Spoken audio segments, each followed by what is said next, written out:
Сәлеметсіздер ме, құрметті оқушылар? Бүгін міне жаратылыстану сабағы және бүгін жаңа тараудың тақырыбы экология және тұрақты даму.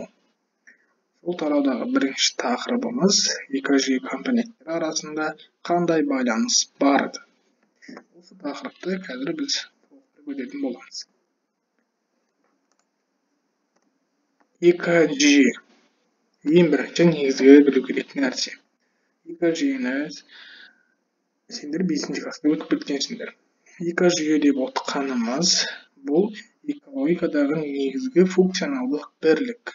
Оған тірі организмдерде, жансыз ортада өзара бір-бірінің қасиеттеріне әсер етуші және жер бетіндегі тіршілікті қазіргі қалпында ұстап тұру үшін қажетті екі компонент келеді. Табиғатта бірде-бір организм экожүйеден тыс өмір сүрмейді. Экожүйе дегеніміз ол бізде экологиялық жүйе, яғни ол қандай да бір құрылым. Мысалы суретті қарасаңдар. Бұл жерде бізде көптеген жануарлар бар, көптеген өсімдіктер бар, қарап тұрғандарындай. Мысалы су, ол бізде бөлек бір құрылым, ол бір экожүйе бөлек. Ал судың өзін қарастыратын болсақ, ол жерде бізде балықтың бірнеше түрі өмір сүреді, бірнеше жәндіктер өмір сүреді, және оның ішінде ағаш бар, яғни өсімдіктер де бар. Ол бізде құрылым экожүйе. Осының бәрі бір-бірімен байланысты. Оны біз әрі қарай қазір өтеміз.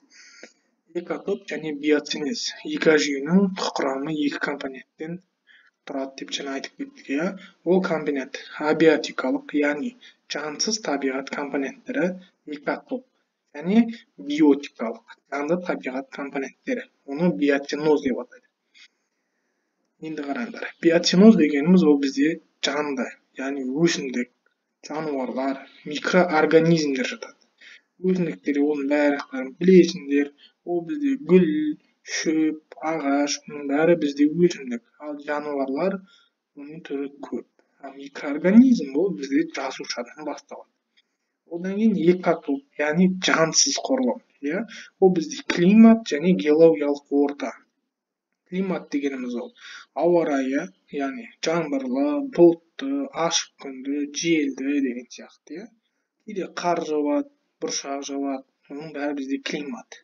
Одан геологиялық орта дегеніміз мысалы топырақ. Топырақтың бізде бірнеше түрі бар. Ол қара топырақ, сары топырақ, шөл дала мысалы, ол шөл құм ол. Оның бәрі бізде геологиялық орта, яғни ол жансыз құрылым. Одан кейін экожүйенің екі сатысы. Қоректену тұрғысынан экожүйе екі сатыға бөлінеді. Бірінші жоғарғы автотрофты, екіншісі төменгі гетеротрофты. Жоғарғы автотрофты дегеніміз ол өздігінен қоректенетін саты, немесе жасыл белдеу деп атайды. Өзіңнен қоректенетін ол бізде көбінесе өсімдіктер. Олар өзіңнен қоректенеді ғой. Ауадан, күннен энергия алып, алмасып отырады.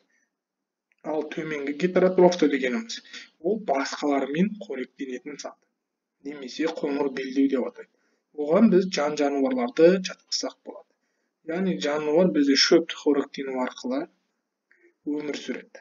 Өздеріне қажетті энергия мөлшерін жинайды. Ол бізде осы төменгі гетеротрофты саты. Яғни тұтынушыларды деп айтсақ та болады.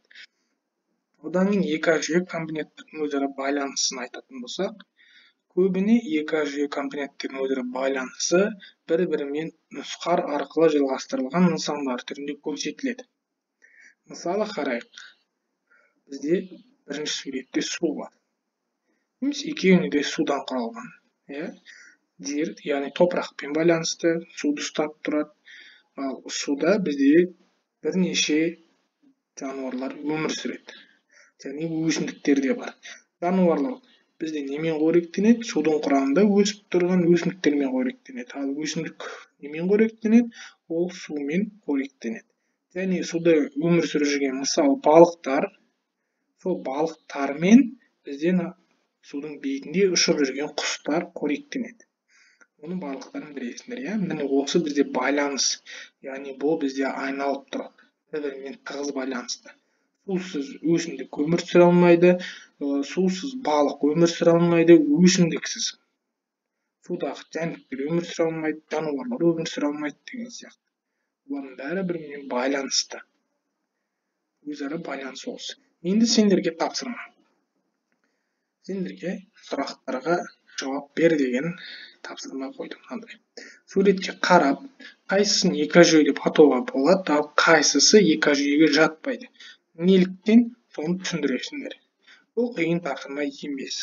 Оны орындай аласыңдар. Келесі тапсырма, суреттегі экожүйеге атау бересіңдер.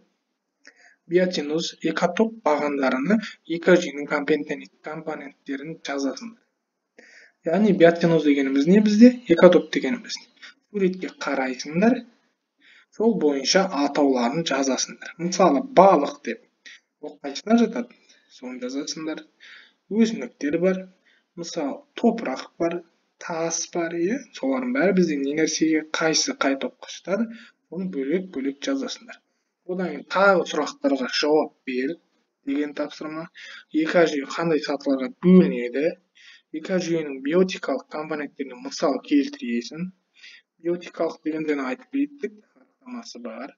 Өз өңіріңдегі немесе өз төңірегіңдегі кездесетін автотрофтардан кем дегенде 3 мысал келтір. Автотроф дегеніміз не бізде? Соны еске түсіріңдер.